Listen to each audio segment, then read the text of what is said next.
Hello, ladies and gentlemen. Before I get started, I want to make sure that I show you my Dr. Pepper. There's always one in my house, maybe even more. We do enjoy our Dr. Pepper, even though Dr. Pepper pays me not one penny to put this up here. I want the whole world to know that's the best drink there is. Okay, let's get started with today's story. I guess you want to call it a story. You can call it whatever you want to. You know, every time something goes wrong on the Democrat side,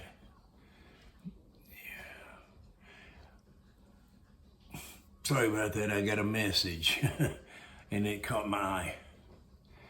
You always hear from the Democrat side that you're a racist, a homophobic, Islamophobic. You know, just if there's a phobic, we are that. What surprises me is I can go anywhere I want to, and I don't worry about no black folk. They're all real nice people.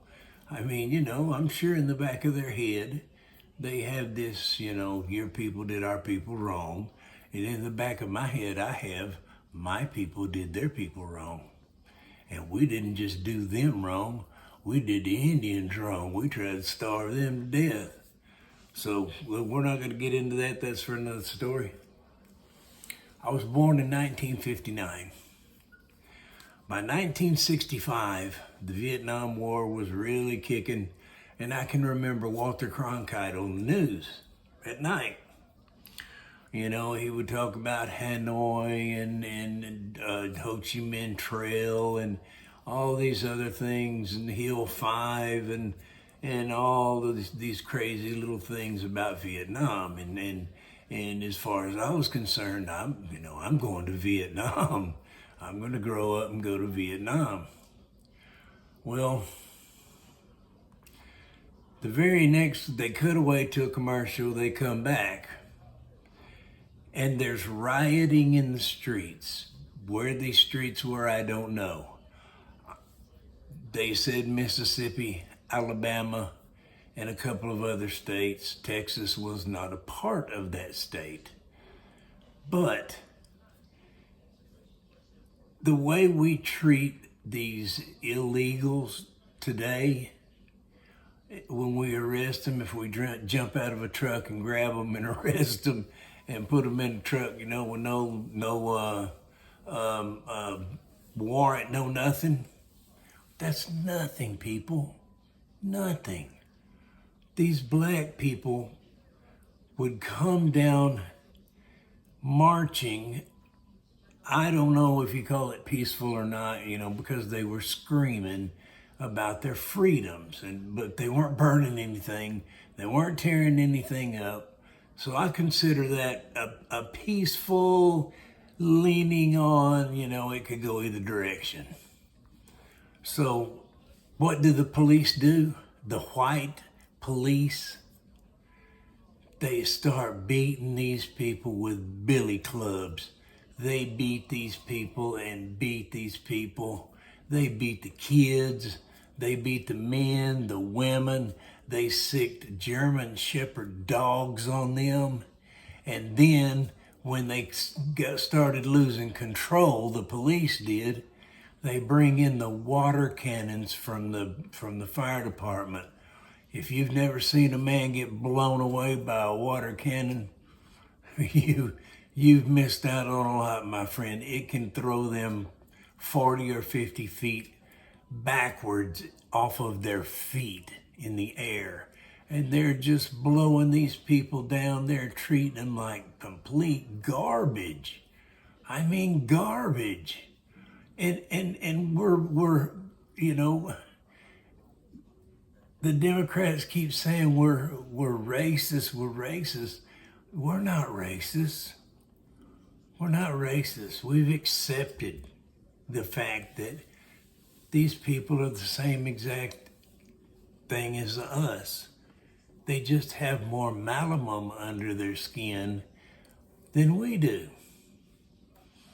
And it wouldn't take much melamine under your skin to be any whiter than I am. that doesn't matter.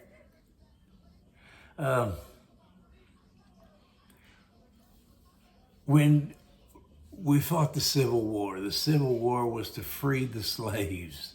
You know, we fought it to free the slaves. Had nothing to do with freeing the slaves. Had to do with selling farm equipment. That's right. If you had a slave, you had farm equipment. Now, okay, we fought a war. Many men died. Many men died. 6,000 in one battle died in one battle in less than a couple of hours. These men died. All to free the black man. I mean, these men were willing to lay their life on the line so that they could keep their black men and women. What kind of idiotic thinking is that? That's democratic thinking. That's exactly what that is. Those were Democrats, and ain't no doubt about it. But they finally won their freedom. But did they really win their freedom? Was it really won? You know, I lived in the town of Waco, Texas. And I didn't see a black man till I was 11 years old. My daddy told me if I was to go across that Brazos River, those not so nice word people would kill me and we'd never see me again. Well, my daddy also told me not to eat pussy. I couldn't wait to eat no pussy. So I took off across me and my friend Richard Geppinger, took off across the Brazos River. We crossed the Brazos River and went over into part of town where no white man is ever meant to be. We found a place. What we found was very nice people.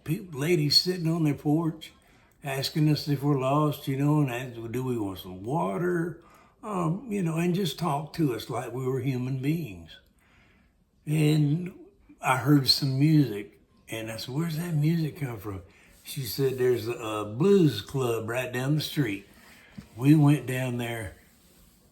I discovered something that day called the blues, and I have never, ever lost my love for the blues. God, these guys could rock. We couldn't get in the bar because we were too young, but that's all right. They opened up these big old wooden windows that just opened up and were held open by sticks, and then there were screens all the way around it. And man, these guys rocked it out. It got dark. We rode our bicycles in the not so nice word part of town all the way home. Not a problem. Now, I have to admit, in the 70s, when they started busing kids, I saw parents, white parents, at the bus stops with baseball bats, axe handles. They had machetes. They had axes. They were ready to kill if those people got off that bus. Had it not been for the National Guard, they probably would not have been able to get off that bus. That's how horrible people were then. But they're all dead and gone. They're dead and gone. I never fell into the, you know, a black man not in, you know, he's not as good as you. I know a lot of black men that are a whole lot better than me. And one of them's name is White Cloud. I'm not going to give his real name because I don't know, he's 6'9" and weighs about 400 pounds. I wouldn't want to try to get him over here in my house angry with me. But you keep screaming, racism, racism, racism. It's going to get you nowhere.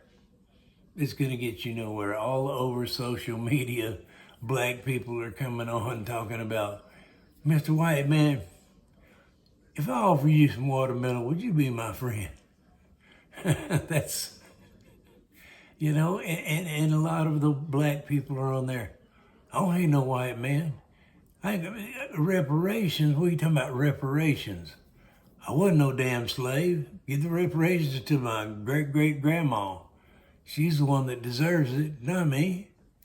He said nobody deserves reparations, not a nail one of them ever picked a piece of cotton. Don't know if I agree with that or not, but reparations would make for a really, really bad society if we were to give what is the population of black people at least 200 million. Now you got 200 million people who are millionaires who've never had a penny in their damn life. So I don't know what to say, except black people, I love you. I have nothing against you. I think you're great people. There are a few bad apples in the bunch, but there are a bunch of bad apples in the white bunch.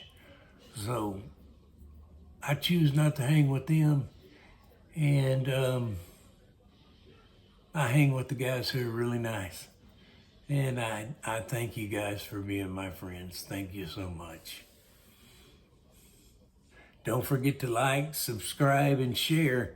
We got to get this out here, man. I can't get my message out unless you guys, like, subscribe, and share. And leave comments, too. If you can leave comments, leave comments.